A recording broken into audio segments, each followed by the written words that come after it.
Hola, ¿qué tal amigos? Gracias por acompañarme en una nueva emisión. Hoy fue un día de pesadilla para la oposición y no fue por el hecho de que a Xóchitl Gálvez la agarraron pegando un chicle en la silla mientras esperaba dar su discurso en el INE y ante el hecho de que como no quisieron invertir ya en Xóchitl Gálvez, no se realizó ni un solo evento después de que recibió su acta del Instituto Nacional Electoral. No. Lo que sucedió el día de hoy es que se toparon con la realidad. Y es que la oposición, sabemos, viene impulsando una idea, una estrategia para tratar de desestabilizar el proceso electoral, acusando sobre que el tema de la seguridad o la inseguridad incluso puede llevar a la anulación. El día de hoy los dejaron literalmente mudos, callados, porque hoy se dio un encuentro con la secretaria de Seguridad, Rosa Isela, en donde salieron los trapitos al sol, particularmente en los municipios en donde se consideran prioritarios o peligrosos y donde quedó evidenciado en este encuentro, y esto lo revela Gerardo Fernández Noroña, que sí hay algunos grupos cárteles que quieren poner candidatos, pero candidatos de la oposición. O sea, al final de cuentas, los que realmente están embarrados son los partidos políticos de oposición y tanto les dolió esto que cuando salieron de la reunión, todos miren, se quedaron callados, nadie quiso hacer ni una sola declaración. De esto vamos a platicar el día de hoy, además de lo que revela Lenia Batres, porque hoy se dio un evento también lamentable en el término de la lucha contra la corrupción. Hoy sale libre Emilio Lozoya. Y hoy Lenia Batres menciona o habla de cómo se opera todo en el Consejo de la Judicatura Federal, cómo se van distribuyendo los casos y cómo se llega a los jueces carnales. Así que también revelaciones interesantes, importantes, hablando del asunto de la seguridad, sobre todo porque esto es parte de la impunidad que se vive en nuestro país. Y vamos a arrancar entonces este tema con lo que denuncia Claudia Sheinbaum el día de hoy. Con esta estrategia que se ha mencionado y que hemos hablado y que ya conocemos muy bien,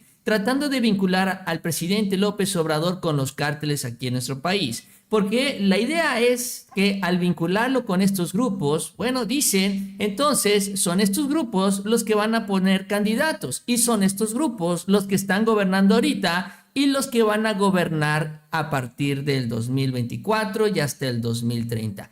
Esa es la idea. Todo esto inflado desde el extranjero y hoy Claudia anunció que se va a iniciar una investigación y esto también se va a denunciar. Esta mentira manipulada ante el Instituto Nacional Electoral, con lo cual Xóchitl Gálvez pues quedaría en riesgo también de una investigación por recibir apoyo desde el extranjero. Esto es lo que mencionó. Sí, a ver, estas tendencias que están ahora en Twitter o en X, como se llama ahora esta red social, están levantando un hashtag que tiene que ver fundamentalmente con, y ayer se demuestra a partir de este hilo y de entrevistas que ha dado la persona que hace esta investigación, a partir de bots, de cuentas diversas, en donde inclusive demuestra cómo errores que se cometen se siguen manifestando por 500,000 cuentas, etcétera. Es decir, demuestra que más que algo orgánico es algo que está pagado. Entonces nosotros estamos haciendo una investigación para presentar una denuncia formal ante el Instituto Nacional Electoral y todo lo que esto requiera, porque nosotros queremos que la elección se desenvuelva en un clima positivo de propuestas. Es lo que señala entonces Claudia sobre esta estrategia que ya ha sido identificada, documentada, de la que hablamos aquí el día de ayer. Hoy también hablamos un poco de esto, millones de mensajes tratando de vincular al presidente con estos grupos y a la propia Claudia también.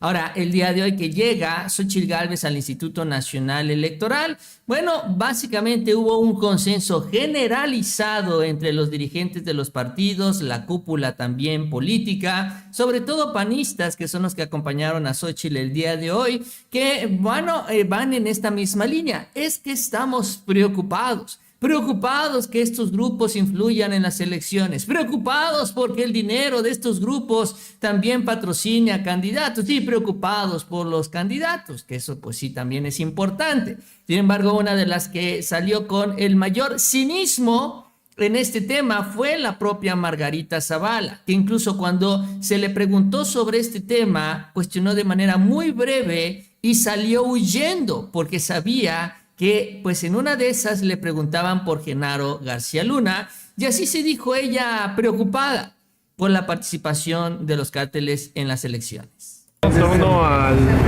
presunto utilización de recursos de las campañas de... No, desde luego estamos muy preocupados por el tema de la intervención del crimen organizado que merece aclaración y transparencia. Muchas gracias. Gracias. En torno a...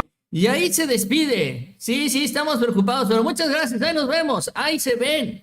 Porque sabe ella que hablar de este tema, pues la lleva, o pues sí, tendría que responder por su esposo, que está autoexiliado fuera de México, está en Europa, que no quiere venir a nuestro país, que no quiere ir a los Estados Unidos por el riesgo de que sea vinculado al caso de Genaro García Luna. O sea, finalmente es el problema. Ella lo sabe muy bien. Y con todo el cinismo del mundo salen a hablar y a decir todo esto, ¿no? Pero bueno, este es el discurso, esta es la idea y este es el plan que impulsa Claudio X González, que hoy se topó así, ¡pum!, con la realidad y los echó para atrás. Y es que el día de hoy se dio un encuentro con la secretaria de Seguridad en la Cámara de Diputados. Un encuentro que habían ya solicitado los diputados, sobre todo de oposición, porque dicen, es que estamos muy preocupados por toda esta situación. Bueno, entonces el gobierno del presidente, que no se esconde, hoy llegó a dar la cara. Ahí justamente con los representantes de los partidos, a hablar sobre este tema de seguridad. ¿Y qué creen? Que los diputados no quisieron hablar a detalle sobre esto, sobre todo esto que ellos vienen señalando, sobre esta gran preocupación que ellos tienen en este proceso electoral y que vienen ellos reclamando en las redes sociales y ahí también en la Cámara de Diputados y el día de hoy con Xóchitl Gálvez, ahí cuando se topan en esta reunión con Rosa Isela, que fue una reunión privada, se quedan callados y deciden no hablar de eso, que fue lo que reveló la propia Rosa Isela. No se habló de este tema. No se dijo absolutamente nada, o más bien se habló muy poco. Lo que se aprovechó fue para hablar, pues sí, de las zonas en donde hay riesgo. Sí, también se hablaron de los avances que se han dado en materia de seguridad, del origen de los datos oficiales que se presentan en la mañanera, en donde la gran mayoría de los indicadores van a la baja en cuanto a la inseguridad, aunque hay algunos como el tema de la extorsión que se tiene que atender y reforzar. Y hoy por eso el gobierno federal anunció que presentará una reforma ahí que llegará con los diputados y se habló por encimita de este tema de las elecciones. Ahorita vamos a ver el por qué, pero bueno, esto es lo que reporta Rosa Isela, que a la mera hora a los diputados de la oposición, literal, como dice la expresión, se les arrugó hablar sobre este tema. Que habrá narcoelección. No hablamos de eso, nosotros hablamos mire, yo les quiero decir lo que he dicho siempre. Hay problemas en algunas zonas del país, pero eso no quiere decir que en todo el país haya problemas de estos temas. Las zonas que ustedes conocen, las zonas que ustedes hablan, también fue algunas de las inquietudes que plantearon en esta reunión. Son los líderes de los partidos de este Congreso de la Unión, la Cámara de Diputados, entonces ellos tienen algunas otras preocupaciones y hablamos del asunto de armas que vienen de Estados Unidos, hablamos de las zonas de los municipios que tienen problemas, que son 50 municipios y ahí también hablamos sobre el informe sobre los números de la incidencia delictiva.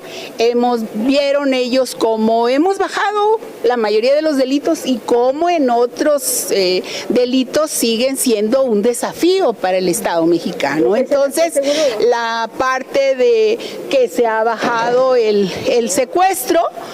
Bueno, es parte de lo que menciona entonces Rosa Isela. Se habló un poco o mucho más bien de lo que también se informa en las mañaneras, más a detalle con el origen también de estos datos y sobre todo también precisando estas áreas, estas zonas que son complicadas en materia de seguridad y pues sí, que es una realidad en el país. Hay focos rojos muy intensos, pero no es un asunto generalizado como lo quiere vender la oposición, sus bots, Claudio X González, los líderes de la oposición, Xóchitl Gálvez, etcétera, etcétera, etcétera. E incluso en el Tribunal Federal, en donde amagan con anular varios distritos, varias elecciones. Sin embargo, lo interesante sobre esta reunión, porque les decía yo, al final nadie de la oposición, nadie dio la cara. Ni el del PRI, ni el del PAN, ni el del PRD, ni Movimiento Ciudadano. Solo respondió el coordinador parlamentario de Morena, Ignacio Mier. Los demás brillaron por su ausencia. Y les decía yo, lo interesante es lo que revela Gerardo Fernández Noroña, porque si bien no se habló, no se centró el tema sobre esta preocupación que tiene la oposición y el riesgo de que estos grupos se metan en las elecciones, también se habló un poco sobre estas zonas o estos focos rojos, donde efectivamente se reconoció que hay algunos lugares en donde solo se está registrando un candidato por partido o de un solo partido. ¿Para qué? Bueno, porque ese es el que quieren que ganen estos cárteles. Ahora, el tema es de qué partidos son. Y resulta que pues obviamente no son de Morena, sino que son del partido de la oposición, de los partidos de la oposición. O sea que en la realidad, en los hechos, lo que ellos están denunciando es completamente al revés, porque los que se están beneficiando de estos acuerdos son ellos, los de la oposición. Por eso es que no quieren decir nada. Por eso es que cuando llega la hora de discutir y debatir este tema con el gobierno federal, se quedan, miren, calladitos, y a la hora de responder a los medios también no dicen absolutamente nada. Esto es lo que revela el propio Noroña sobre este encuentro. Fue una muy buena reunión, en muy buen ánimo. Ninguno salió a decir, no era el objetivo de la reunión, confrontar, descalificar. Sí se plantearon preocupaciones, sí se plantearon señalamientos sobre cifras negras, inclusive en homicidios. Fue una muy buena reunión, donde hubo una primera ronda por cada grupo parlamentario. Tomé nota inclusive de las intervenciones de los grupos parlamentarios. Pues esas no creo que valga la pena que se las comente, pero fueron buenas buenas intervenciones, la verdad, buenas intervenciones, con comentarios de preocupación, por ejemplo, preocupaciones sobre la seguridad ahora en el proceso electoral, que no solo tiene que ver con candidatos, candidatas, que ha habido ya candidatos asesinados, asesinadas. Hay un mecanismo ya creado por el gobierno federal con la Secretaría de Gobernación, con la Secretaría de Protección Ciudadana, con el INE, que se ha ido avanzando. Hoy se iba a instalar la comisión de la Cámara de Diputados que va a estar revisando cómo va el proceso electoral y que es prácticamente la Junta de Coordinación Política. Pero como nos extendimos con Rosa Isela, ya no hubo oportunidad de que se instalara, se pospuso para la próxima semana. Hubo señalamientos, por ejemplo, se dijeron municipios donde hay un solo candidato, una sola candidata, porque son zonas narcas y el crimen organizado dice, a ver, pues aquí va fulano, va a ir por el partido X. No voy a decir cuál, porque no, o sea, podría ser cualquiera. No es nuestro, pero podría ser cualquiera.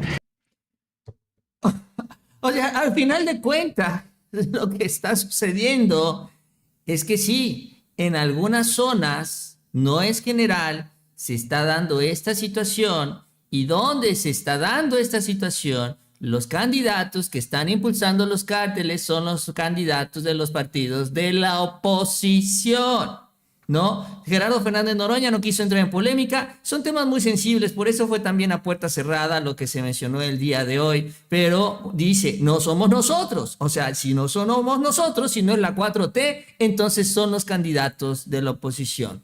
Por eso todos y cada uno de ellos, miren, se quedaron callados, Por eso es que se decidió no hablar sobre este tema, porque si se habla también de los municipios, de los distritos, en donde solo se está postulando un candidato, nos vamos a ir enterando que la gran mayoría de estos candidatos son candidatos de la oposición, del PAN, del PRI y del PRD. Y con eso se les cae el discurso, se desmorona completamente ante la realidad. Y la realidad, al final de cuentas, es que estos partidos vienen negociando desde hace años con estos grupos. ¿Por qué? Porque ellos controlaban el sistema, ellos tenían el poder. Y sigue este acuerdo. Y ahora quieren tratar de voltearlo con esta estrategia barata, utilizando cuentas en redes sociales y utilizando también la marcha que organiza Claudio X González. Así la situación, ¿no? A pesar de que Margarita Zavala quiera salir huyendo, la realidad se le termina imponiendo a la familia Borolas. Y no dudo que sean parte también de estos pactos y estos convenios que se están dando en diferentes partes del país. Vamos al siguiente tema, que también es muy relevante e interesante, y es lo que revela la ministra del Pueblo, Lenia Batres, el día de hoy. Hoy apareció una entrevista que hace a Proceso, en donde de entrada dice que ella no espera ser amiga de nadie, que básicamente esa es la postura que ella va a mantener, porque va a seguir hablando de los temas difíciles en el Poder Judicial de la Federación. Y lo interesante de todo esto es que ahora tenemos a alguien que nos puede platicar lo que se está realmente viviendo en el máximo tribunal. Ahora, uno de los temas muy importantes, que son los que se han venido denunciando, es el tema de los jueces. Incluso el día de hoy el presidente López Obrador, o bueno, en la conferencia mañanera del presidente, apareció Luis Rodríguez Bucio hablando de 3 casos en lo particular, 3 jueces que están liberando delincuentes. Uno que le quita también casos o acusaciones a Luis Cárdenas Palomino, otro a un operador financiero del Cártel del Golfo, y otro tanto más que terminó liberando, porque ya salió libre, ahorita vamos a ver los videos, a Emilio Lozoya. Ya salió libre, ya no está en la cárcel, ya está fuera de estos centros de retención. Pero ahorita, hablando de Lozoya, lo interesante es lo que dice Lenia Batres sobre cómo se manipulan los casos en el Poder Judicial. ¿Cómo es que llega Norma Piña a manipular la justicia en este país a través del Consejo de la Judicatura Federal? Y esto lo dice Lenia Batres porque advierte que la reforma que impulsa el presidente pues no atiende estos detalles que se tienen que atender. Y ahí es donde puede venir la reforma de Claudia Sheinbaum. ¿Qué es lo que señala Lenia en esta entrevista? Dicen que el Consejo de la Judicatura concentra un inmenso e injustificado poder que finalmente reside en la presidencia de la Corte, que sabemos ahorita en estos momentos tiene Norma Piña. Lo que señala ella es que estas facultades, las facultades también de decisiones, de movimientos al interior del Consejo de la Judicatura, se ejercen con discrecionalidad y poca transparencia, y que en los últimos años la capacidad de sancionar jueces y magistrados, señalados también por el gobierno federal, se ha debilitado, que tiene este poder de sanción que en realidad es muy tenue, que se está haciendo muy débil y que ha venido en decaimiento en lugar de ser más intenso, y es poco transparente también. O sea, se castiga a los que no responden a los intereses de Piña y pues se mantiene a los que sí responden a estos intereses. Un caso reciente, por ejemplo, se castigó al juez que le entregó un amparo a Samuel García, un personaje que está en la mira del Poder Judicial y de la Suprema Corte, de la propia Norma Piña.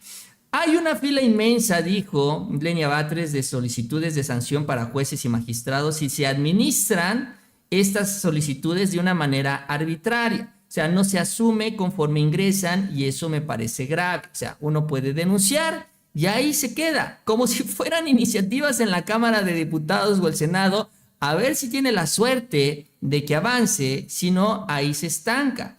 Y lo interesante es esto: en México se mueve al juez, se mueve el asunto o lo que se tenga que mover de una manera sumamente arbitraria en función de lo que se quiere obtener. Y eso sucede en la Suprema Corte y hasta el último juzgado de nuestro país, en donde se administran los asuntos. Es decir, que con la intención de que las decisiones terminen en manos de los jueces carnales, se mueve todo. el Consejo de la Judicatura Federal lo que termina es administrando estas carpetas. Una va para allá, una va para acá, este juez no me conviene aquí, lo paso para el otro lado. Y de esta manera, manipulando las piezas en el tablero de ajedrez, se consiguen los resultados que se buscan en esta aplicación de la justicia en nuestro país. Todo esto bajo el control de Norma Piña, que es la jefa del Consejo de la Judicatura Federal y que ha inclinado, y ahora ya vemos cómo y sabemos cómo, las decisiones del Poder Judicial a favor de los intereses políticos y económicos que están detrás. Que en general, y así concluye, el Poder Judicial es muy oscuro.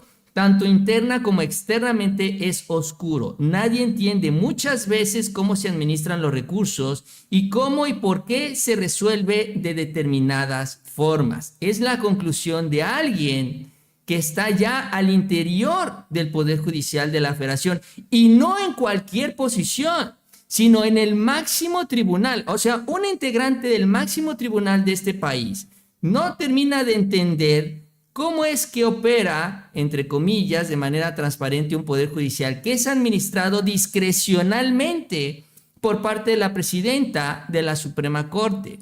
Y con esto se entienden las decisiones. Les decía yo, Luis Rodríguez Bucio habló de estos casos en donde aparece, ¿no?, lo que es la liberación de Emilio Lozoya, y vamos a hablar un poco ahora de esto. ¿Por qué? Porque a Emilio Lozoya finalmente se le cambió la medida cautelar. El día de hoy se le quitó la prisión preventiva, con lo cual, pues ahora estará en libertad. Y así abandonó. Este es el video en donde se ve que está abordando la camioneta. Allí está Emilio Lozoya. Así es como él sale ya de este centro de reclusión y finalmente se va a su casa. Ahora, algo importante todavía es que le hicieron el favor completo a Emilio Lozoya, porque no se le dio prisión domiciliaria. O sea, esto significa que no tiene que estar encerrado en su domicilio, en su casa, no tiene que estar ahí todo el tiempo.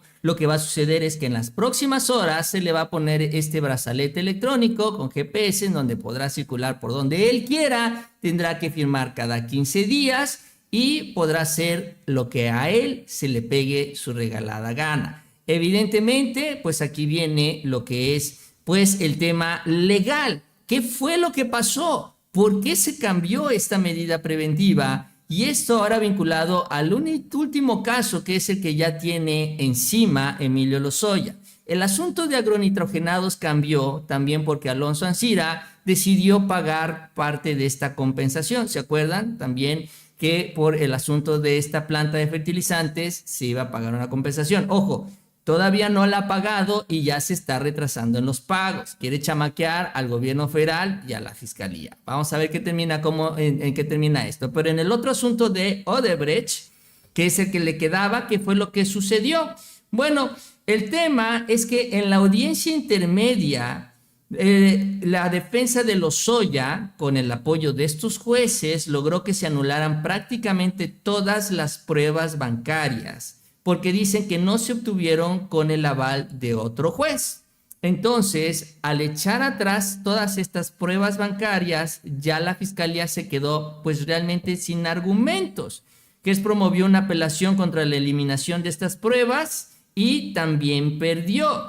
Y pues sigue el último recurso, que es un amparo que presentó la Fiscalía General de la República, que sigue bajo análisis. Pero obviamente, y dice Arturo Ángel, el tema es grave, porque como diantres vas a poder probar los sobornos, el lavado de dinero, si no tienes las cuentas bancarias para poderlo demostrar. Si a pesar de que tienes el papelito, y es que esta es la parte que no se acaba de entender bien, tienes el documento, tienes los estados de cuenta, tienes los depósitos, ya ahí los puedes ver y los puedes confirmar y se puede identificar que recibió este dinero. Ah, pero es que como no lo consiguió a través de otro juez, entonces no lo voy a aceptar. Voy a hacer como que no lo veo, como que no existe, como que no está.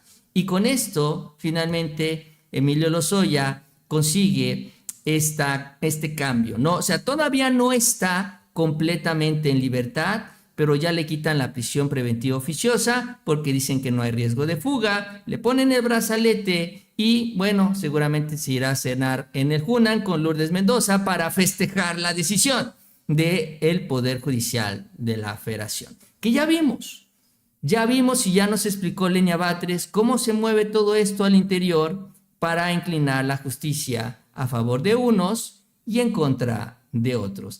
Y pues ya va casi por el récord perfecto Norma Piña, porque a todos a los que había metido ya a la cárcel la Cuarta Transformación, prácticamente ya todos están fuera y están en la parte final de su proceso legal. Y honestamente, al paso que va, indica que todos van a terminar completamente exonerados de las acusaciones que se vienen haciendo en los últimos años. Y todo caminó desde que Norma Piña llegó a este máximo tribunal.